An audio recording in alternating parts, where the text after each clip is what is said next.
to? Well, map number 1 was Clubhouse. Let's bring up the veto and see where we will be heading for the second map.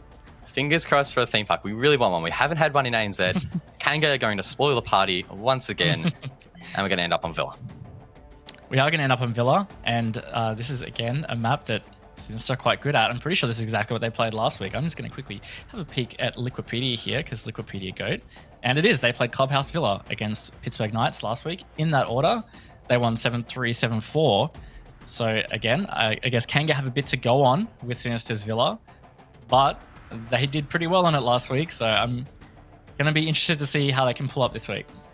I just want to say one thing. It's funny that Kanga, their first veto, was Clubhouse. That is big brain right there. Probably a really smart decision not to go back there. But look, memes aside, Fury in really recent form, so the last 2 matches that I've got here, they haven't played Villa, so maybe a little bit less for Sinister to go off, but I think that unpredictability that is surrounding Kanga, it wasn't helpful like we suggested it could have been. Sinister just looked straight past that and just dominated. Yeah, I think ultimately, like, it netted Kanga some kills. So Spruce's, C4s, some of them out of strange places, like that one out of storage window that actually almost got a double. That's the kind of stuff that's a bit unpredictable that could open a round up. But either way, Sinister actually held tight. They brought those rounds back, and I think that's just going to be the same on Villa. So Kanga have to constantly try and readapt to Sinister and bring new stuff, because otherwise I think Sinister are going to run over the top of them. Well, the majority of you guys at home got the first vote correct in our community poll. Let's have a look at the second and see if Sinister has gained more fans after that dominant performance, and it will be the case. Pretty one-sided. Not really much to discuss here. I don't think it's what we would have expected. Yeah, it really is. It's hard to argue that after a 7-0 and the form that both teams have exhibited in the past 2 weeks. So Kanga obviously had to struggle last week, some poor matches. Sinister had some good matches against Pittsburgh Knights, who actually placed higher on the ladder at the moment, or higher on the standings. So I think that seems to be applying pretty well again to tonight. Kanga have got some massive struggles. Don't think it's going to be at all possible for them to beat them on Villa, to be honest. Yeah, I think that result against Pittsburgh last week was really unexpected. We probably anticipated for Sinister to struggle a little bit, but again, they're looking like a brand new team. They're bringing a fresh brand of Siege, I think, to the whole roster. I think these role changes and their change in mindset and confidence is really starting to shine. And let's see if they can carry it into this second map. It will be Villa Kanga Esports taking on Sinister. Kanga trying to reclaim some rounds after a pretty abysmal first map. Can they do it? Let's find out. Sinister will be on the attack first once again. Didn't seem to pose any problems last map though, did it, Raven? No, completely unfazed by that. And it was a difficult attack phase, or it should have been a difficult attack phase given the bans. So we'll see what operator bans come out on Villa. I would expect pretty similar, probably Thatcher again. There we go. Ooh. Thatcher off the board. Well played. And look, that's going to create some kind of difficulty on Villa, but what we've seen happen a lot lately is when there's difficulties with opening walls, which they can be for sure on Villa, because even without Thatcher, impact tricks are pretty prevalent. So teams seem to be adapting from that, and they're not necessarily opening walls as much. They're figuring out different attacks that seem to be much more successful, and they're much more teamwork based. So if that can happen from Sinister, given what we saw in Clubhouse, probably going to be good for them as well. And there's definitely been a few matchups here in ANZ in Season 11 that have been attacker-sided on this map. So it's definitely important to keep an eye on Sinister because, again, not only are they carrying on that form from the first map, but the meta on Villa is shifting on some occasions towards the attackers. And as you mentioned, even if the walls aren't open, expect to see a lot of fast aggression, a lot of refragging, and that's just going to keep playing into the hands of Sinister, who were already doing that on the last map. Absolutely, and pretty much almost a mirror of the Clubhouse bans, but Mirror is the other band that's different. Echo was banned out. Nice. This is just layering on top of. Oh, amazing! Well played, well played. I'd give you a hug if I could, but I wouldn't because social distancing. But I'd give you a pat on the back, maybe. You'd have to catch a 1 hour flight and. You know, it could be a bit tricky. Potentially, I'll get stuck in Tasmania, unfortunately. Yes, you would definitely be stuck here. Sorry, I completely detracted from your point. If you would like to continue on with that, there's probably some smart analysis. Fine. Oh, I was mainly just going to point out that Mirai can cause some difficulties on Aviator games, but Kanga are actually going to go to Kitchen and Dining first, which is becoming an increasingly popular bomb site on Villa. Definitely a lot of people in the scene are quite confident in going to Dining and Kitchen and rate it quite highly. Not a site that you often see in pugs, because it does take quite a bit of coordination and quite a bit of map control to be held by those defenders, as collapsing onto the site once that control is forfeited isn't too difficult. There's a lot of vertical presence that can be generated from above. But either way though, Kanga trying to bring some confidence, trying to bring some positivity going to that offside. And who knows, maybe they can get the ball rolling. Yeah, the all-important thing for Kanga here is having a strong start, because they're going to need some confidence back. That 7-on Clubhouse isn't going to feel good no matter what situation your team is in. So they're going to have to bring that, get away from that. It's hard to get away from that. That mentality is a bit of a trap, and a strong first round win here from Kanga will mean that they can build towards that. Does look like Sinister are going to opt for that vertical control, try and gain it as quickly as possible. They are met with that reinforced wall though in towards stat, so they'll need to be mindful of that. C4s below will also be quite prevalent. We saw Spruce in particular on the last map be quite proficient with those C4s, and I guess the motto for him is, if I can't shoot, I can at least get them with the C4. Very true, and it was working out for him at least on the last map. So if he can hit more on this map, sure, he's setting himself up, setting his team up for a good start. Fisho not having a great start. They're taking some shots in from the Astro. He's expecting one from the red stairs. It's Campo taken down by Fisho. Well played by him. Wayneman's also been downed in a different engagement. That's the one in Astro that was initially hitting Fisho. So this is, again, a really good roam clear and a great start from Sinister. I think efficient is probably the best way to describe Sinister's playstyle at the moment. We saw it on their attacks on Clubhouse, where they were just clearing these roamers and any sort of offsite control so quickly. And now, Raven, they have over half the round to even displace more members on site, go for that execute, and leave themselves with plenty of room for error. Definitely going to be massive danger zone for Kanga, because it's a lot of control for Sinister, and it's a lot of time for them to be able to work that. Nico on the sledge this time, so not the buck, but either way, he's going to have nades in his hand and some floor destructibility there. Kanga under a lot of pressure. They had some good denial. I mean, like C4s available. Spruce did waste tears, I believe. Found one, but Vinny's actually pushing straight through to site. So Sinister taking map control. This is looking pretty good. Attackers have dropped the bomb diffuser. Spruce and Boats need to try and clutch it up. Spruce does get the ball rolling with his double.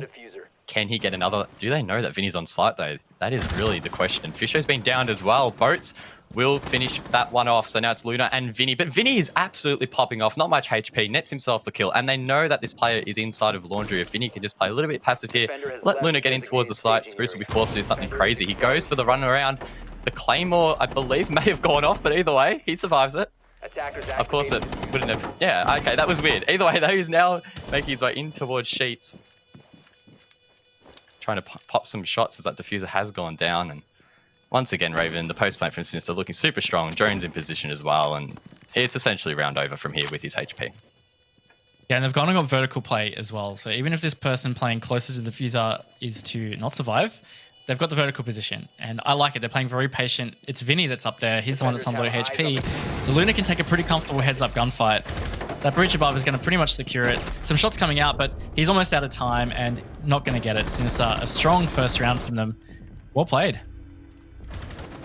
Definitely think Vinny's been sweating the Kovacs out recently, because he's been winning a lot of those 50-50 gunfights so far across both maps and setting his team up really nicely. I mean, the whole team really is freaking out. You've had Fisho getting multiple kills last map. The whole team is just playing super well. Nico as well. And then even Luna and Milo, who are trailing behind kills-wise, that doesn't matter. They're providing so much more in terms of utility, and obviously probably playing a bit more of a leadership role in the team. So, look, it's a really well-rounded performance, and it's a Sinister that we just haven't seen before, or at least not in the first half. Yeah, absolutely. I'm just thinking about that Claymore. The only thing I can think of that might have happened there is that he had enough momentum to get over the window, and maybe just the ledge of the window blocks the explosion, because it was like the opposite way you'd expect to go. Maybe. It's like the only thing I can think of. It really threw me off, because I heard a Claymore go off, and I'm like, Wait, Spruce is still alive? So yeah, maybe it's got to do with the slight adjustments to the explosions, how they work in the game. I'm not too sure. But either way, Spruce is just the explosive god at the moment, really. He's popping off with C4s, he's dodging claymores. Just an all-around gamer at the moment. Yeah, but he's just not exploding on the scoreboard or getting any rounds for his team. So he's going to have to try and help his team to get that as they rotate bomb site to stat trophy. I like that they're changing it up. One thing they did on Clubhouse is they kept repeating bomb sites, and they kept obviously losing those bomb sites. I like that they're trying to keep it fresh this time and just rotate through. Castle coming out there from Kanga. We did see him utilize quite a bit in the first map. Important to keep in mind that he now has a super shorty as a secondary, opening up a lot of opportunities to create rotate holes, create vertical holes, and everything in between. Sinister, meanwhile, gaining really quick control here of the veranda, looking to push in towards Study.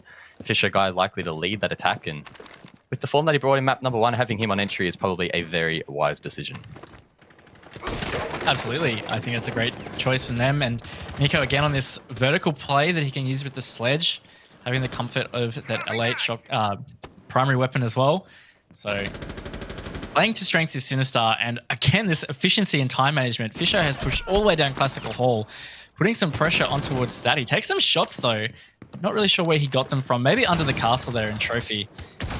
The way that really stunted his progression. It looked like it might have been a dangerous push on the site from Fisher. Looks like Kanga are well and truly aware of this push from the south and dedicating quite a lot of manpower and intel gathering towards that side of the map. So potentially we could see a rotate from Sinister over towards Astro or even potentially Bedroom. Looks like Milo and Nico may be heading that as they head over towards the eastern side of the map. And there we can see them rappelling up, trying to change and shape up this attack to throw off Kanga, who have definitely got their mindset on this southern push so far. Bo's trying to play that aggressive position in the... Oh, there's the C4 again, guys. We talked about it. C4's working really well for Kanga. Spruce follows it up with another one. So this is a man advantage that Kanga have got themselves. We saw this happen on Clubhouse, though, and they weren't able to maintain it. If they can maintain it here, they might finally get their first round. Milo trying to get aggressive with the bearing. Meanwhile, Luna's over towards the bathroom balcony, trying to push out any players that could be playing over to her left. Uses the last of her utility, so no more lifelines left in the bank. She needs to go for gunfights. Likes to punch the window to try and scare this player out of the closet, but I don't think it's quite worked yet. Milo, meanwhile, has actually snuck his way in towards the A bomb site. That bulletproof camera hasn't lit up, so they may not know this plant is going down. If they manage to stick this could be absolutely massive, and they could well get the round, but Milo just falls off as the members of Kanga sweep in and clean him out. Now it's left up to Luno and Nico in towards Bedroom. As it now turns to 1v4, Luna left to try and clutch it up. It's not looking likely at this stage. She makes her way in towards Astro. The players from Kanga, they're sitting and waiting, but she hits a flick. It's definitely winnable now. Luna could potentially get 1 or 2 more. She only has 7 bullets in her mag, though. She needs to be super efficient, and she can't even get the first. Unfortunate for her. Kanga took them a little bit, but they finally got their first round tonight. Yeah, and it was a great shot from Luna on that flick, and I have to say, Lev must have had some intel there, a great pre-fire from him. So nice job from Kanga, securing their first round for the night, stopping the 8-round succession that we saw from Sinister. And hopefully that gives them some confidence now to keep moving forward. And they're going to try Dining Kitchen again, actually. We did see them attempt Dining and Kitchen in the very first round, and it didn't quite pay off. Spruce unable to clutch that one up. Sinister on that last round, just not quite having the force or the manpower, I think, in the end to win that round. Those C4s just cutting them up early, and Spruce as well with one of the first kills for his team. Just opening up nicely, and Kanga were able to convert a man advantage, which is nice to see. It's amazing how something as simple as shooting Fisher's feet under that castle barricade just really changed what could have happened in that round. I feel like if he was able to get past there unscathed, he looked like he had that confidence to peek into statue or do something quite aggressive early. I think that could have changed everything. So one small thing from Kanga really gave them that step up, whether they realize it or not. So let's see if they can build on it. I like that they're repeating this bomb site because, to be honest, it was kind of close. It came down to that, well, it was 2v2, I'm pretty sure. Which round was this? The first round? The first round, yeah. I believe it was. Attacker's objective is to defuse a bomb.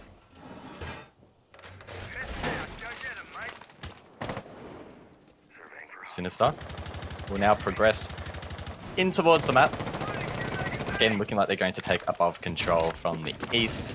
Once again, headed by the entry of Fisher Guy, who is currently negative, unfortunately going 1 and 2, but plenty of rounds to go for him. If I'm correct, he was one of the players cleared out by the C4 early last round. So, an unfortunate way to start a round when you get killed by something that can be incredibly hard to counter. Yeah, well, we wouldn't have seen it coming. Came through the floor. Spruce on that pulse again. So this worked out pretty well for Kanga initially, and the last time they attempted this. Getting some good intel, which means that they're going to know very much that Sinister are pushing on the master bedroom across, which puts them, of course, in danger to these C4s again. Going to come down to a player like Vinny to see if he can shut it down, or even Nico. It does actually get led through the floor before that C4 comes off. It's another C4 missed, in fact. So this is working out well for Sinister now. And Kanga, their main plan, their main crux that's winning them rounds, or winning them some, gunfights, man advantage, has now started to fall apart. There is still one C4 at least left down below. That's Wayne Man inside of Sheets. Spruce assisting with some intel on the heartbeat sensor, but they can't quite find any players above, and it doesn't look like they are going to. C4 comes out, I believe, by the sound of it, and it doesn't net a kill. Nico trying to flush those players out, and Wayne Man finding himself under quite a bit of pressure below. He's right below the holes that the hammer has generated, but Nico's unable to find that kill. Sinister having a few troubles trying to displace these players, but keep an eye on Vinny. He's already made his way in towards the site, potentially over towards Sheets, and this could be massive. We saw him hit a big injury in the previous round, and he gets another, so it's now a 5-on-3 site control for Sinister, and they should be able to try and go for the plan. And the team. I was about to allude to the double man flank from Boats and Spruce, but the team kill really shut that down. Campo up there by himself, but Sinister closed it out. Strong round from them in the end, and that was quite the fail from Kanga, especially considering that double roam turning into the team kill.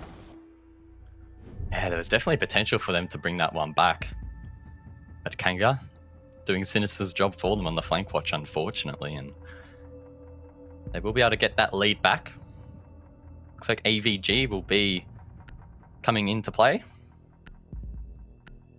What can we expect over towards this side, Raven? Yeah, well, it's their first time holding it, so could be some interesting strats coming out. They've got the Wamaya there currently, but potentially 6th picked. It's not locked in at the moment. See whether they decide to stick it or not. They are. So that's going to be the Jaeger Wamaya combo. It's going to help them a lot with projectiles. So at least that's going to protect them from the likes of Nico and his frag grenades, which have, again, been hitting the mark pretty frequently tonight. So that's one positive there. And they've got the Goyo. I'm hoping they're going to play those shields in aggressive positions, because what they need is that time delay. Something that Sinister have been so good at is their roam clear and efficiency early round. I wonder if Wamai and Jaeger are going to be like the new Mutant Mozzie combo. Because as a pair, they can be really strong, and we haven't seen a lot of teams really experiment too much doubling them up so far. We have seen it a little bit from Sinister comes to mind, but I'm expecting that meta to expand a little bit. Talking about expanding a bit, that's an interesting setup from Kanga in the classical hallway, isn't it? I don't think I've ever seen that.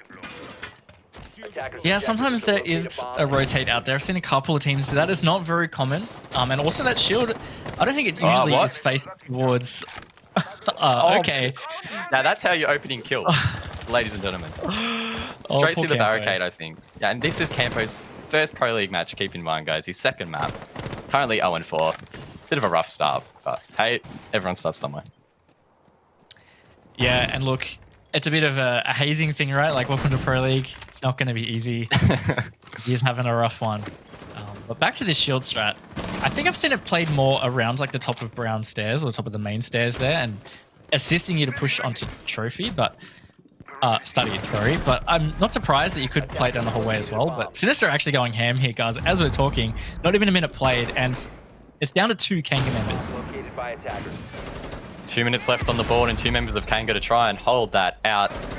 It's not looking good, as Boats is now the last remaining member on site, as I believe Lev headed downstairs. The nade comes out, and that's almost enough to take him out. Wamai losing out to a grenade would not have been a good look. He has a bit of protection with that Goyo shield over towards Study, but he doesn't know what's going on. I don't think Kanga know what's going on in this round. It's just absolutely fallen apart.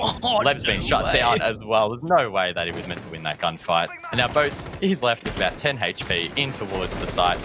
Absolutely nothing he can do. And there we go. Sinister will get a flawless round, Raven. And that was intense, to say the least. We had, what, 2 minutes left? And there were 2 members of Kanga left. That is pretty efficient. I don't think you can attack much faster than that in Pro League. That was a great attack from Sinister, and Kanga were just not ready at all, and just stuff that shouldn't be happening there. That gunfight downstairs, I think it was Vinny that ended up winning it, just shouldn't have happened. It's just the confidence that Sinister have to flick and hit their shots at the moment is absolute danger for Kanga, and this is starting to spiral a little bit towards what we saw in Clubhouse. It's starting to feel like it's slipping away a little bit here for Kanga. Again, keep in mind, Sinister are on the attack. I'd be interested to know if Sinister have quite a bit of confidence heading into this second map after starting attack and finishing off the map really quickly in the first instance, because often we see between these series, if teams switch sides, that can mess around with their momentum a little bit. But because Sinister only had to defend that one round and it was clean, it probably didn't mess with their attacking momentum too much, I don't think. Yeah, I have to agree with that. And just in general, the Clubhouse attacks shouldn't have been easy, and they won those quite strongly. I think that just gives you general confidence for attacking, and they can 100% bring that into this map. And so far, I think what we've seen really corroborates that. They've played quite aggressively and confidently. They've had some good teamwork, and yeah, Kanga are just again struggling to deal with that.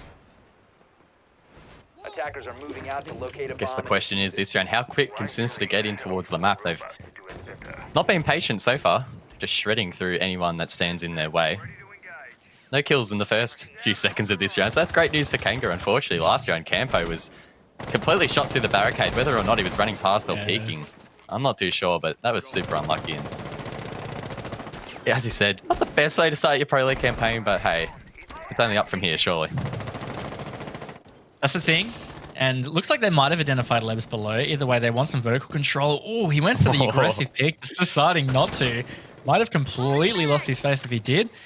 Thrown out there, but he's going to move around, just delay the time here for Sinister's entry. They got some great drone setup. It's a nice one in the hallway that Luna was on, just to watch his rotate, try and trap him. And they've obtained the control they want now. They're in dining. They can cut that rotate. They've got the Jackal to assist. This is great teamwork from Sinister. Jackal often underutilized in competitive play now, especially after his nerf, but Sinister more than willing to use his Jackal scans to try and locate where these defenders are located. They haven't got a pick yet, but it feels like they have decent control, and once again looking confident to just flush out these roamers. Refrags are ready as well. We can see Luna preparing to try and flush out Leb. She knows where he is. Fisho gets the kill, and that is some great teamwork once again from Sinister. It is, again. I mean, we can talk about maybe Kanga just isn't giving them enough of a challenge, but they're still executing stuff like that, which is great teamwork, no matter what. I think that's a really big positive for Sinister. And honestly, guys, I just wish we could repeat the first half of the season with this Sinister. I want to see them against some of those top 4 teams and just see exactly where they're at. Either way, though, just over a minute to go, and Nico hits that shot. Everything going the way of Sinister so far, and now they have a minute to play around and try and get another win on the board, another round win rather. More aggression from the windows, but that's shut down. A nice shot from Wayneman. Fisho guy now off the board, one of the danger men for Sinister so far, but Luna gets one back, leaving Campo and that echo of Wayneman left on the board. Campo, this is the perfect opportunity for you to get a kill on this map, brother. Come on, we want to see it. I'm rooting for you.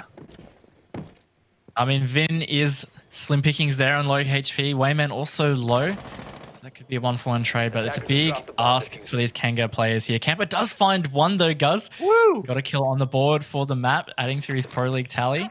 Still 25 seconds to go. Kanga have a little bit of side control. The Fuse are down in the master bedroom, so maybe Sinister wanting to play for frags here, not sure, but they're not giving themselves much wiggle room.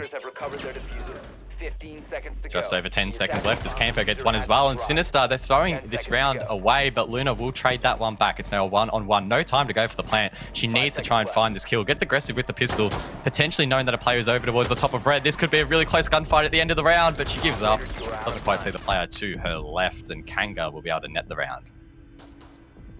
Hey, and you called it. Campo, time to rise and shine. I think he got 2 kills in the end in that clutch from Kanga, and he was the last player alive and played it beautifully. Really kept his head, played the distance, knew that Diffuser was down in the master bedroom, so Sinister either had to make the decision, push and try plant after 0-0, or go for the frag. Either way, I like it. It sounded like he was getting pinged, so they had the intel. Nicely done from Kanga to get another round.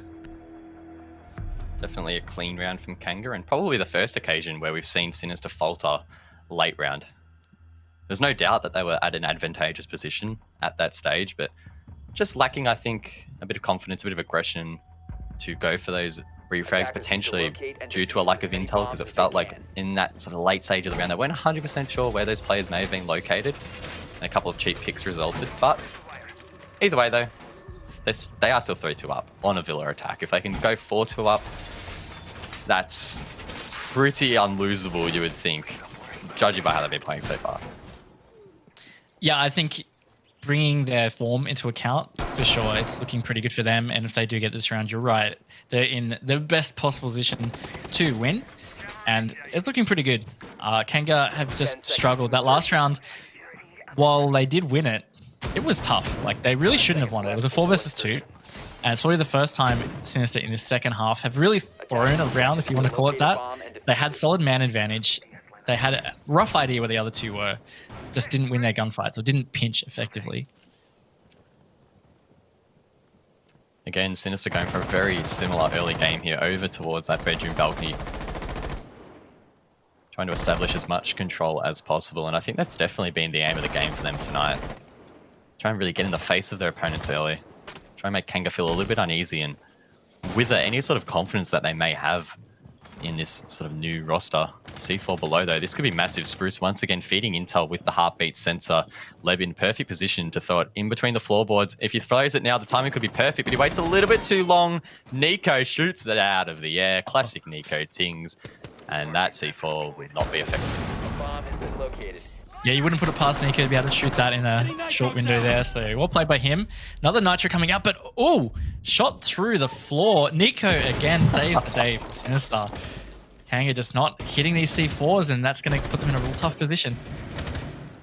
Nico is absolutely nuts at the moment. The form from him last playday and tonight, completely transferable. He's looking great in this second split of Pro League so far, and I still have to stand by what I've said recently, that Nico is one of, if not the most underrated player in ANZ. When he shows up, he just brings a whole wealth of confidence to the team, and his creative and inventive plays continue to separate him from other players, and doesn't make life easy for the opponents when you're not even, when I feel like Nico isn't even sure what he's doing sometimes. He just goes, stuff it, I'm going to go for this play. There's no way you can really predict that as an opponent. Definitely makes it tough, and he is 100% a player in form in ANZ at the moment. If he can maintain this, of course, it's going to really put Sinister in a great position to continue to win matches. And if they can close this round out, they're putting a step forward into just that. We are seeing Boats on an aggressive position in red stairs, trying to get a flank down, and it's going to be really key, of course, that Sinister have their flank trains set up. Just saw Campo also on the far left of the screen, ready for a flank in main stairs. He actually just got a pick, so that means the man advantage is now even.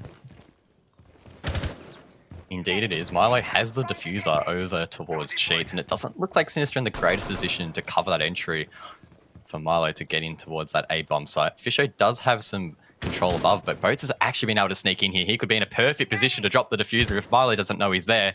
Fisho's not in a position to refrag this out. Campo as well. He's flanking up the red stairs, and there we go. Oof! Boats almost missing that shot, but he gets it eventually. As Campo, he hits that flank as well, leaving it all up to Nico and Fisho guy. Make that just Fisho, who's now down on the floor. He'll have to hit the self-res, but that's not going to happen. And Kanga can manage to draw out the half-raven. Definitely a solid result in the end. They did, off the back of some solid flank plays from Campo and Boats. I mean, Boats ended up getting the kill in the Sheets room there, but at the end of the day, it was a solid round from Kanga, shutting down Sinister. They've evened it out at 3-3, so they've given themselves a shot to be back in this. But you've got to say, Sinister coming onto their defense half, they're still looking pretty strong, and I think it's going to be tough for Kanga. Very interested to see what Sinister are going to bring to the table here on the defense. This will definitely have to be the most defensive rounds they've played tonight, only playing the one, or only needing to play the one over on Clubhouse. They're going to have to play at least 3 here to get the win. If not more, depending on how it pans out. And maybe that could make things challenging in the first couple of rounds here, Raven, because they've had so many attacking rounds where they've been in that mentality. Now they need to quickly switch, go, we're on the defense now, let's execute our plans, remember our plans, execute our plans, try and be clean, and maybe wind back that aggression a little bit, because I feel like if they try and translate the aggression they've had on the attack, if it doesn't quite pay off here on Villa, they're going to definitely pay the price for that. I'd agree. And something I actually just saw that was pretty interesting is Luna 6-picking from Mozzie to the Goyo. I'm not 100% sure if her intention was this, but that can be a really good bait on the attack. Obviously, you're going to build your attack around a certain amount of soft breach to deal with things like shields, castle barricades, walls, etc.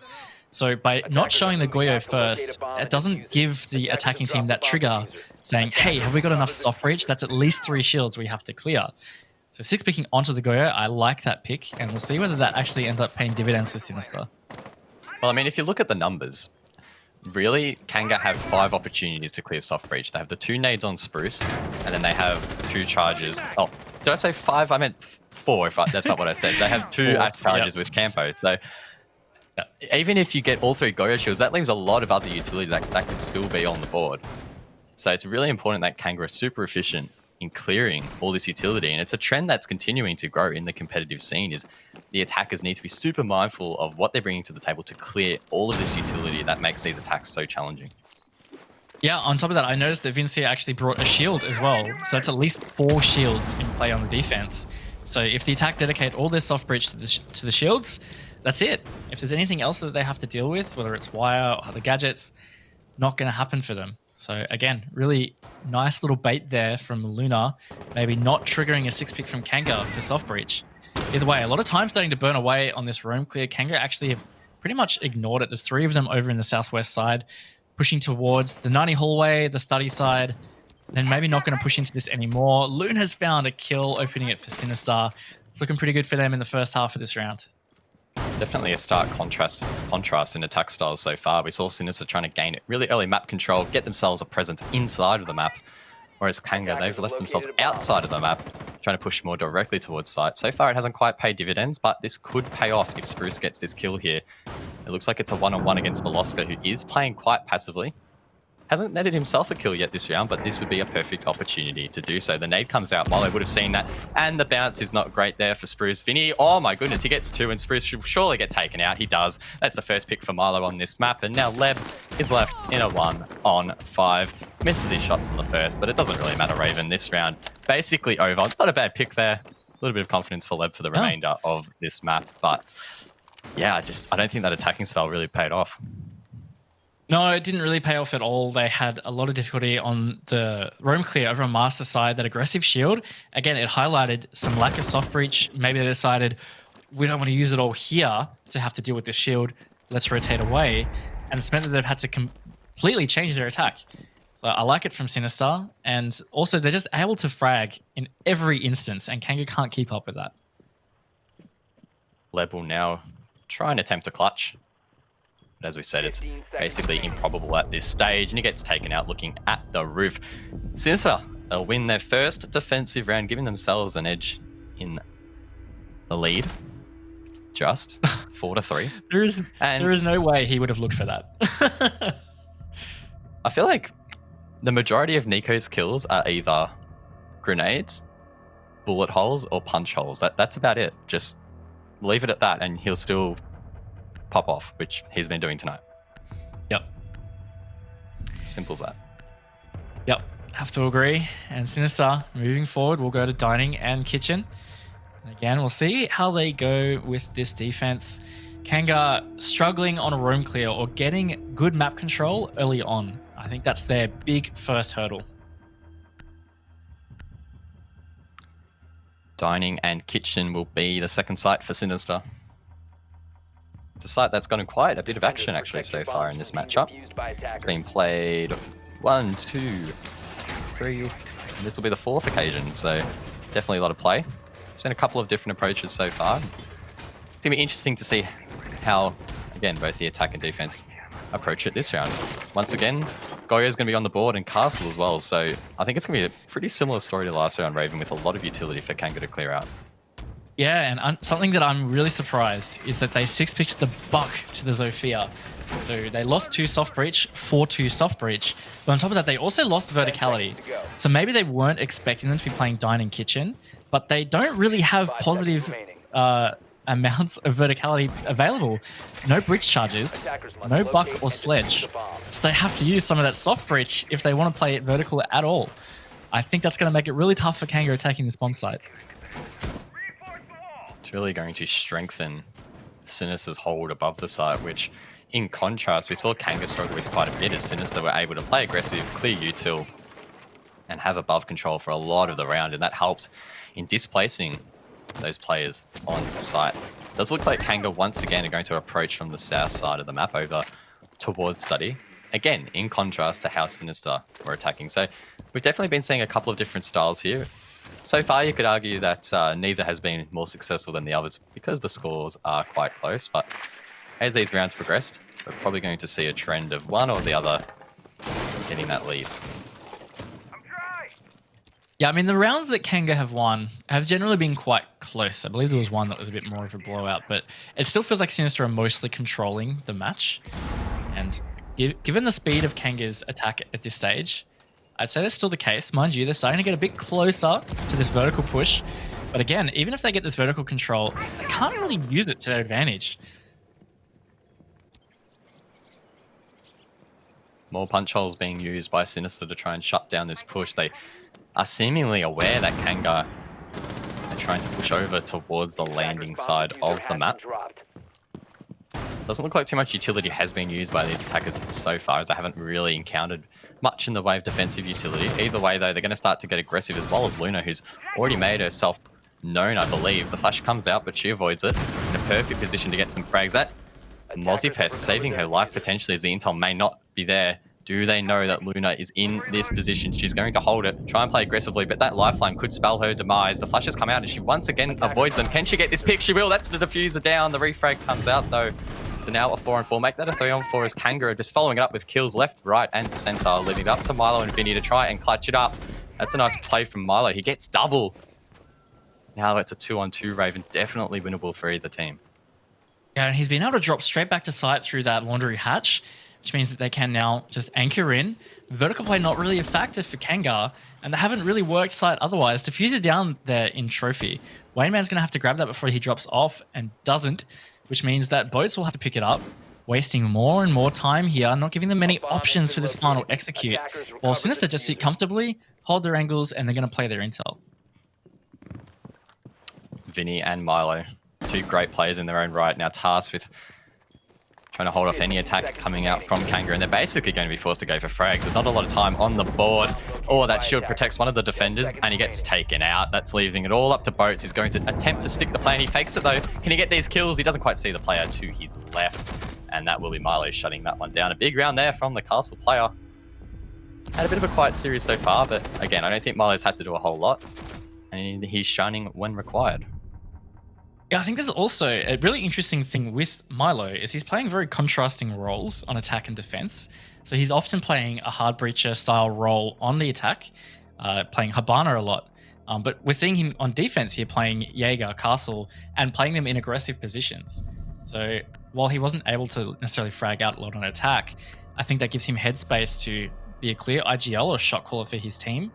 And on defense, he gets that freedom, and it's working out really well. The pair of Vincier and Milo just then to anchor was fantastic. Do you think it's fair to say that as an IGL in a team, being alive for more of the round is beneficial? Do you think there's sort of a contrast between an IGL who is alive and dead, and if there's maybe positives or benefits to either? Because I get the impression that when Milo's in the map, Sinister feel really in control and they look quite structured. I'm not saying that they've looked looser when Milo has died, but I feel like him being on the map has had quite a big presence in how they've played out tonight. Yeah, I mean, there's pros and cons. Sometimes when your IGL is, like, let's say the first to die, while that's not great because you've lost a person, it can also help because it means they're the ones that cycle the intel and also play a perspective, so they can kind of more so coordinate things. But of course, also having your IGL in game can help seconds left before insertion. also because your teammates are feeding you extra intel, which means you can both act and make clear judgments on that extra intel. So both have pros and cons, I guess. Hard to say, but I think definitely in that instance, having Milo alive towards the end really helps Sinister because he can help steady the ship, and he's playing in a role he's probably more comfortable on. Coming onto this team, he was quite known as a fragger.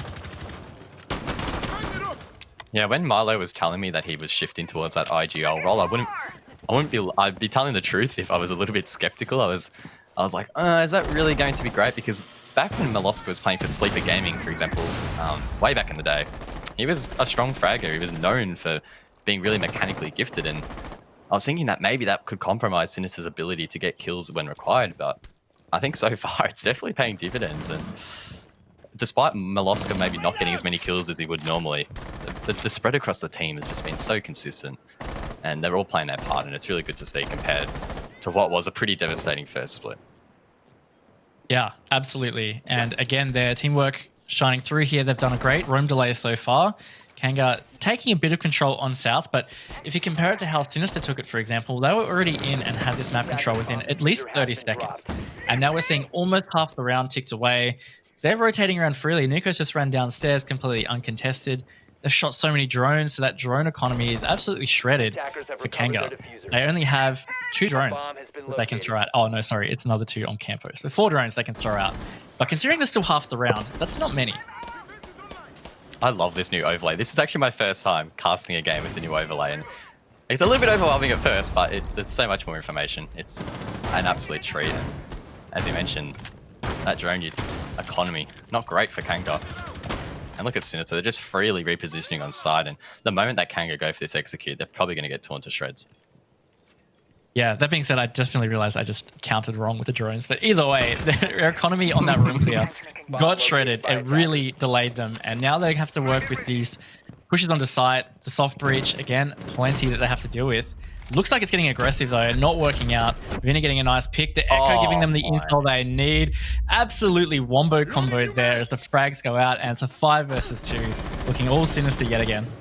Vinny almost getting another, but Boats does get him down. Gets cleaned up, though. Milo from behind, and now Wayne Man is left in a 1-on-5. Once again, it's not looking great here for Kanga. Sinister will be 6-3 up and on match point after this one.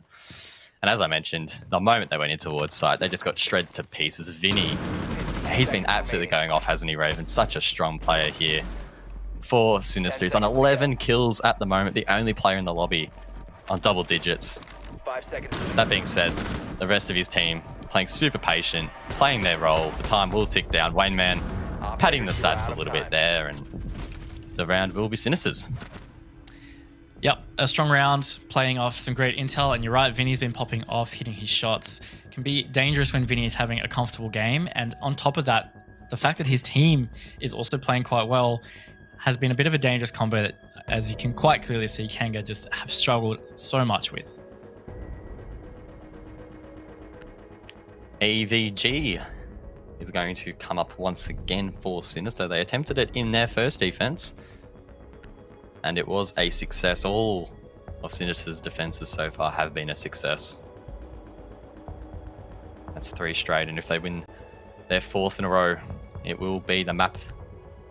And that's 6 points in the bank once again for Sinister. And that's going to shoot them up the standings, I think, isn't it? Again, Raven, I'll get it up. I've got it on my left here. So that will put them on even points at least to Fury. So they're definitely pushing for that mid-table, if, of course, they win this map. Yeah, and you know who their final opponent is for the year, or for the season, I should say. Not Let me year, guess, am I saying? Fury. It is Fury. Hey, Fury there do we have go. Fury do have another match to play against Pittsburgh Knights, but regardless, Sinister do have a great shot to catapult themselves all the way up into that 5th position. And either way, they've got to be happy with that, because their first half was a total write-off, basically. And I think coming out of that into the break, they've really been looking at themselves thinking, we're going to be struggling to get out of this bottom 2 position. Now they're looking at really nipping at the heels of top 4, probably not being able to break into it just yet, but that seems to be where they're heading. Definitely setting themselves up really nicely for long-term success. And I guess that's a bit of a good omen to a lot of other teams out there that, might be having a bit of a hard time. A bomb has been located. But that's what it takes. It takes time in Siege, and I think a lot of teams can sometimes undervalue how important it is to just continue to persist. Because no matter how bad things look, there's always light at the end of the tunnel. And I'm tearing up. That got a very motivational really quickly. Oh, what do you do to yourself, guys? Wow. Who's chopping up the onions? So Kanga again, struggling a little bit on entry. They've taken some vertical control below, and they've got the buck to capitalize on that this time at least. So like that, and the Nomad to help them with flanks. This is good. They can flush out these positions early and maybe even get a pick. They're going to give themselves a good shot to get this round, because it's really been the first half of the rounds that have just lost it for them. Almost a kill from below there for Kanga. I believe that may have been Campo. Narrowly missed the player behind bar. May well have been Fisher Guy. Either way though, we are still seeing 10 players left in the lobby. Just over half of the round to go, and I think this is the first time in a while that in this matchup we haven't seen an early pick, so this could make for an interesting end to the round. Yeah, it could, but it's got to favor Sinister, right? Because low time and all the control means they can just sit comfortably, hold crossfires. It's a pretty strong site to be able to hold crossfires on. Finally, we get the opening pick. It's refragged beautifully, though. Vinny in a position to get it again. Doesn't see the player push up the stairs. Misses the flick guards. So that means that Kanga will have a man advantage as we get closer to the final minute. One of Vinny's few faults tonight so far. Talk about faults. I don't think Spruce hit the camera there, so I'm not quite sure what's going on there. Nico's now positioned to take him down if he goes for it again, and this could be a very awkward engagement potentially for Spruce. He does have the ACOG in hand, which will favor him. The MPX not great at distance, alongside the fact that it only has a holo. Meanwhile, the rest of Sinister are just hunkering down inside. Molosca's actually found his way over towards landing. That's a really nice position to be in as well, covering anyone coming from behind. Looks like Nico, though, will join him, leaving Luna basically on site alone, and this could pose a bit of a danger if they're able to enter. Luna gets the shots there through the wall, but it's not enough to net the kill. Spruce trying to find her on the other side of the wall, but can't quite see it. The C4 comes out, it explodes, but it doesn't net the kill, and Leb's able to go for the plant the edge up as well, causing issues for Sinister, but Milo, he manages to get Spruce. There's a play behind the bar, and he gets the kill as well. That's the double for him, and now Wayne Man and Boats are left to try and clutch it up in a post plant, but Nico gets one. There could well be another as the gunfight ensues, and there we go. That's IQ off the board, and the retake from Sinister. Absolutely beautiful there, and as Luna will defuse the bomb, that's going to be 6 points for Sinister. What a great night for them. What an amazing performance. It really is a team of 2 splits, isn't it? And it's so great to see a team persisting, getting those results. 7-3 on Villa, 7-0 on Clubhouse, and it doesn't get much better than that. Yeah, really strong performance in them overall, only letting Kanga get 3 rounds across 2 maps. You can't doubt that Kanga had a massive effort or massive struggle against them tonight. So well played to Sinister, and again, that retake on that final round just demonstrated some fantastic teamwork from them. Yeah, their teamwork was the best I've ever seen, I think.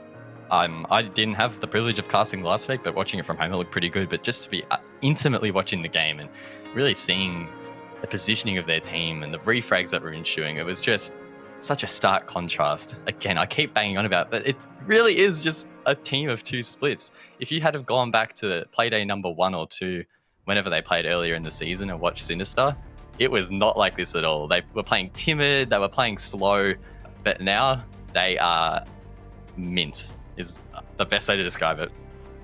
Yeah, it's much better. And again, I highlighted that I wanted to see some consistency from them. So now they've played 2 opponents. It's looked good both times, so that's a tick in the box.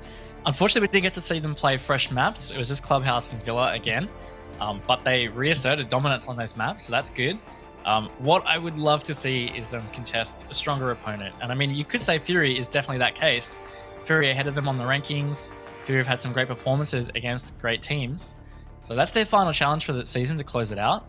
I think it's looking really good for them to carry some confidence into the next season. Yeah, I'm definitely interested to see them in that Fury matchup because we know that Fury are quite an aggressive team. For example, against Wildcard, they were playing super aggressive on the defense and hitting flanks. We didn't see as much of that from Kanga tonight, so I'm sure Sinister will be wary of that heading into that matchup, and they might have to change a few things up. But I think if they continue on the path that they're on, they're looking really, really strong, and hopefully they can continue this form because, as we mentioned, now they're in a really nice position to push for the mid-table. After the first split, they were on 1 point. It's so easy to forget that. They got 1 point against Wildcard. It was on Clubhouse, and now they're just steaming ahead. 6 points in a row. It's looking pretty good.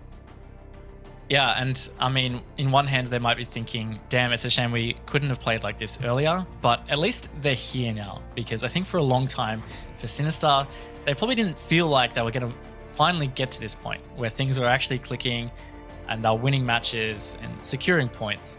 So they're finally here. They can just carry confidence through to next season, and then hopefully we can see a completely different Sinister in terms of how they start the season. All right, well, let's talk about Kanga for a little bit, because over the last 2 play of the days, they've been playing with 2 different rosters. So just on face value, that isn't likely going to be helpful when you're trying to rebuild the team. In terms of results, it's probably not going to be the best. And I mean, tonight we saw that it wasn't great. Even when they played last time, it wasn't great either. So definitely rebuild phase for them. I think that they can take stuff out from tonight. So hopefully they will do that VOD review, put that work in actually improving, because there's probably potential there. I think we're probably in a similar mindset to maybe how Sinister were approaching their first split, where they were looking a little bit rusty. So maybe if Kanga can sort of stitch it all together, they'll look okay for maybe their last match of the season, or at least for the rest of the year. Yeah, and I mean, we've got to be careful, I guess, in a way, because their roster has changed quite a lot since the first split. And even just as early as last week, they were playing with Unit instead of Campo. So between last week and this week, they've had another kind of player change. So it's never been stable for them ever since we've come back from the break.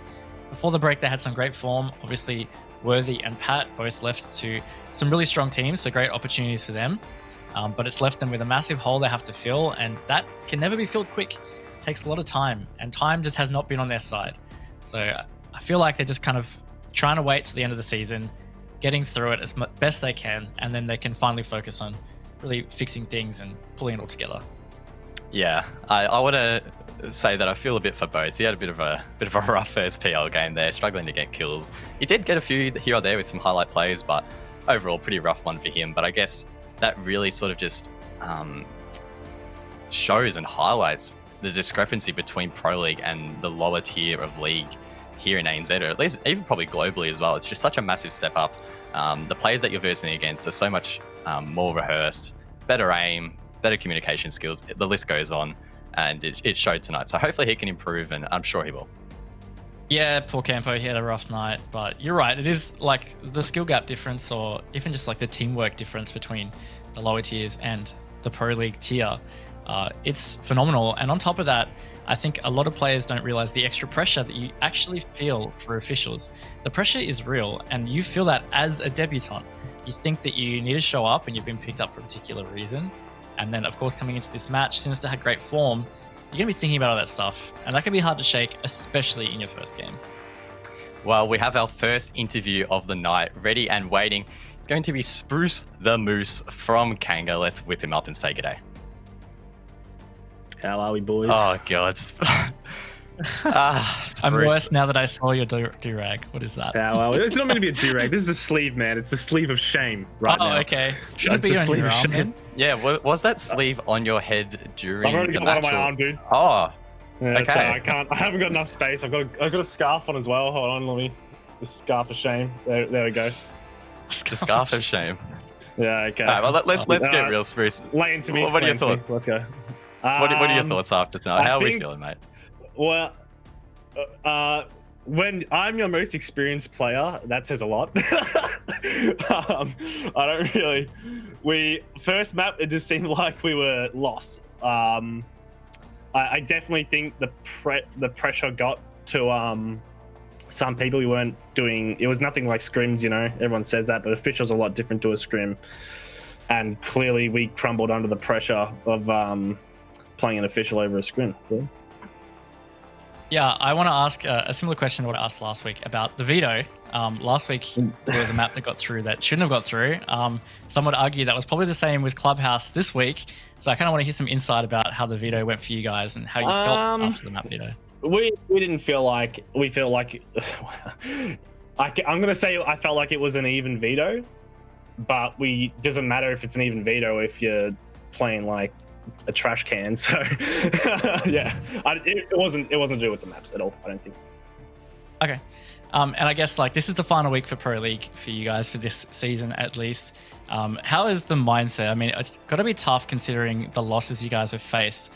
So what is the mindset like for the rest of the matches? Honestly, just experience under the wing will be, I think, key really here. If we can keep just working on just fixing those small mistakes, like in scrims, we're making small mistakes and that transfers over to officials and it blooms out 10 times, you know?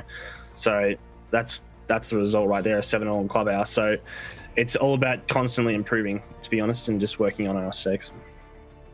Now, Spruce, I have a bit of an interesting question here. Over the break, you sent me a DM. You wanted to know the stats on which players in Pro League have played the most matches. Can you confirm if you have joined Kanga just so you can up your numbers? Look, my head's throbbing right now because of my sleeve. So I'm going to say yes. I'm a little bit delirious. Okay. Well, fair enough. I guess I'm not going to lie to you. I'm not going to lie to you, Guz. I'm not going to lie to you, man. Go. I'm not going to lie to you. You're a beautiful human. Thank there you. you go. That's a lie right You're there. You're very beautiful as well. Okay, well, it's opposite today, so you know, got to put out some respect. When are we going to see maybe a bit of a more creative sleeve on the head? Pink's a little bit boring. If your mum stops making me custom sleeves, I'll be happy. Okay. We might leave the interview there then, Spruce. See you later, it's been guys. great having you. Pleasure meeting you. Mate. I still prefer Manic, but you know, whatever. That's okay. Have a good one. Yeah, see you, buddy. Yeah. Another Spruce interview, another Spruce interesting experience. He has me blushing. It's always a fun one with him, isn't it? He brings the positivity. He brings the wholesomeness. They only managed to win, what was it, 3 rounds tonight? But hey, he's bringing the positivity, which is great to see. Yeah, and I mean, like, there's not a lot of surprises there. I mean, to an extent, I was maybe a little surprised that they were comfortable with the veto, just considering the results. But fair enough, like, they were pretty severely outclassed by Sinister. And of course, like, their mindset, just get experience. It's a great point. Kanga coming into this season of Pro League, it was the first season for that team as the core. And while it has developed and changed, they're still a very inexperienced team. As Bruce said, he's the most experienced player on that team. Boomer. So they just need to, get that experience in the wing, like he said, and just get ready and focus for next season. Yeah. Well, Sinister, we can start talking about them again, as we've already mentioned. They're looking really strong in this second half. What can we expect for the rest of the season? Because we have sort of alluded to the fact that they have Fury coming up next. There could be a chance to potentially even jump them. How realistic is that actually looking? For me, it's looking like maybe like a 60-40 split in favor of Fury. Would you agree with that? Yeah, I think that's fair to say. It's going to be a great test for them because they've breezed past their last 2 opponents. I mean, Pittsburgh Knights, it's fair to say that was probably a bit of a challenge. Unfortunately, Kanga just never really rose up to be a challenge. So Fury is going to be a great test for them. Again, it's kind of the progress that the Sinister roster will be looking to make. If they manage to take maps off Fury, it's night and day compared to how their season started, and it's a great benchmark for them moving forward. I think it's definitely possible. It's going to be a great matchup, honestly, to finish it off.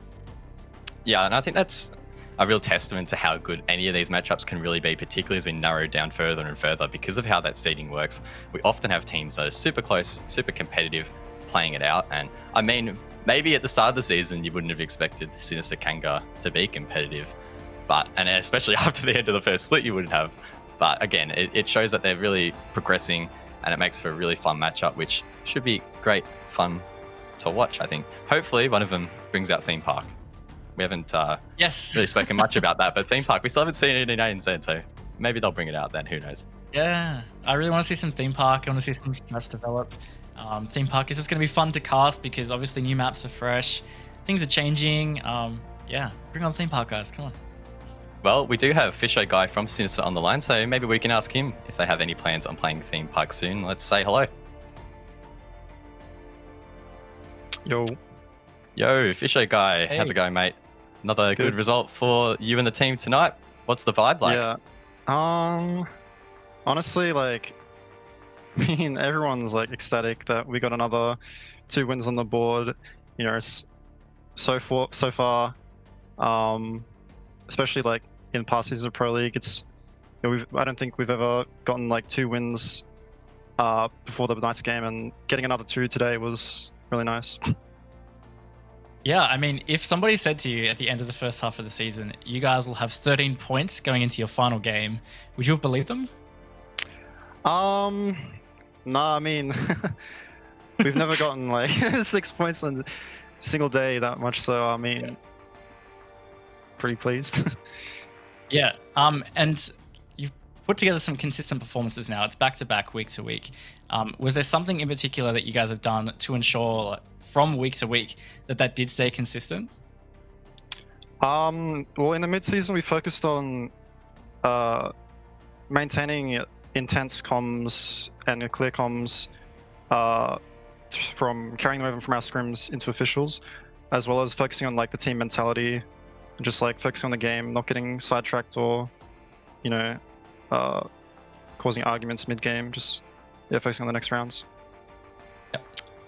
Well, in the map veto, we did see, I believe it was Kanga, ban out a theme park on both occasions. Are there any plans for you guys to tackle that map for the rest of the season? Who knows? I mean, we're not really scared of theme park, I don't think. So maybe you'll see it, maybe you won't. All right. Well, we'll leave it at that. Fisho, all the best against Fury, and well done for tonight. Thank you. See yous.